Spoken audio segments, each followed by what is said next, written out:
ব্লিচটা আমাদের স্কিনটাকে পুড়িয়ে দেয় বা ব্লিচটা আমাদের স্কিনের ক্ষতি করে। তো ডিট্যানটা কি হয়, ডিট্যানটা আমাদের ফেসে যে ধুলো বালি রোদের থেকে যে আমাদের ফেসে ট্যানটা পড়ছে, যে আমরা রেগুলার বাইরে বেরোচ্ছি, আমাদের তো স্কিনের মধ্যে ধুলো বালিগুলো জমছে না, ধুলো বালি বলো বা রোদের এফেক্ট থেকে যে একটা নোংরা স্তর পড়ছে, একটা কালো ট্যান পড়ছে, সেই ট্যানটাকে রিমুভ করে হচ্ছে আমাদের ডিট্যান।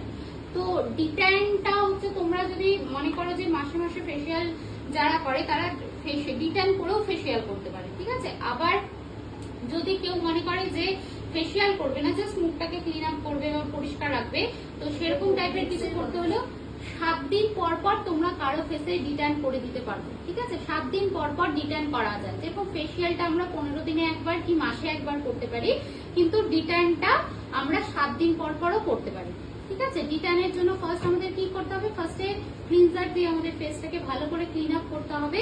ক্লিন আপ করে নিয়ে তারপর আমরা ডিট্যান প্যাকটা লাগাতে পারবো, ঠিক আছে। সেজন্য কোনো ক্লায়েন্ট যদি ব্লিচ করতে চায়, তো তোমরা ফার্স্ট বলবা যে ব্লিচটা করো না, ব্লিচটা অনেক সময় স্কিনের ক্ষতি করে, স্কিনটাকে পুড়িয়ে দেয়। আর যদিও বা কেউ ব্লিচ করতে চায় যে না আমাকে ব্লিচই করে দাও, দেন তোমরা 3 মাস পর পর ব্লিচ করতে পারবে, ঠিক আছে।